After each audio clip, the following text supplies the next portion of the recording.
Hi, I'm Craig with ApplianceVideo.com. Today, we'll be taking a look at the idler pulley on this Samsung gas dryer.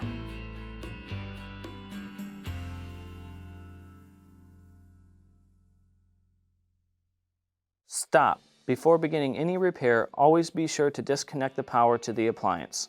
It is also recommended to test the outlet for the proper voltage. Remember to also turn off the gas. The main reasons why you'd be replacing an idler pulley is if the unit will not start because the pulley has broken or it is getting loud. Now, click on the link below to view this repair video. ApplianceVideo.com guides you step by step, giving you the confidence to avoid recalls and callbacks, also saving time on repairs.